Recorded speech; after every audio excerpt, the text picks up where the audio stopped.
മുഖ്യമന്ത്രിക്ക് നേരെ യുവമോർച്ചയുടെ കരിങ്കൊടി പ്രതിഷേധം. പ്രമാടം ഇൻഡോർ സ്റ്റേഡിയത്തിന് സമീപത്താണ് കരിങ്കൊടി കാണിച്ചത്. ആ ദൃശ്യങ്ങളാണ് പ്രേക്ഷകർ ഇപ്പോൾ കാണുന്നത്. ഷിജോ കുര്യൻ ചേരുന്നു പത്തനംതിട്ടയിൽ നിന്ന് വിവരങ്ങളുമായി. ഷിജോ, ഇതെപ്പോഴാണ് മുഖ്യമന്ത്രിക്ക് നേരെ കരിങ്കൊടി കാണിച്ചത്? എന്തായി അടുത്ത നടപടികൾ? പോലീസ് ഇവരെ പിടിച്ചു മാറ്റിയോ? പറയും. സ്മിത, LDFന്റെ മധ്യമേഖലാ വികസന മുന്നേറ്റ ജാഥ ഉദ്ഘാടനം ചെയ്ത് കഴിഞ്ഞ മുഖ്യമന്ത്രി ഹെലികോപ്റ്ററിൽ മടങ്ങാൻ വേണ്ടി പ്രമാണത്തേക്ക് പോകുന്ന വഴിക്കായിരുന്നു യുവമോർച്ച പ്രവർത്തകർ മുഖ്യമന്ത്രി പിണറായി വിജയൻ സഞ്ചരിച്ച വാഹന വ്യൂഹത്തിന് നേരെ കരിങ്കൊടിയുമായിട്ട് ചാടി വീണത്.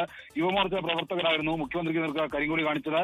കഴിഞ്ഞ കുറെ നാളുകളായിട്ട് മുഖ്യമന്ത്രി പിണറായി വിജയന് നേരെ പ്രതിപക്ഷ പാർട്ടിയിൽ നിന്നുള്ള യുവജന സംഘടനയിലെ പ്രവർത്തകരടക്കം പലയിടങ്ങളിലും കരിങ്കൊടി പ്രതിഷേധവുമായിട്ട് രംഗത്ത് വരെ നമ്മൾ കണ്ടിട്ടുണ്ട്. കഴിഞ്ഞിടയ്ക്ക് മുഖ്യമന്ത്രി പത്തനംതിട്ട ജില്ലയിൽ വന്നപ്പോൾ അന്ന് യൂത്ത് കോൺഗ്രസ് പ്രവർത്തകർ മുഖ്യമന്ത്രിക്ക് നേർക്ക് കരിങ്കൊടി കാണിച്ചിരുന്നു. ഇന്ന് യുവമോർച്ച പ്രവർത്തകരാണ് പ്രമാടം ഇൻഡോർ സ്റ്റേഡിയത്തിന് സമീപത്ത് വെച്ച് പൂങ്കാവിൽ വെച്ച് മുഖ്യമന്ത്രി പിണറായി വിജയൻ നേർക്ക് കരിങ്കൊടി കാണിച്ചത്.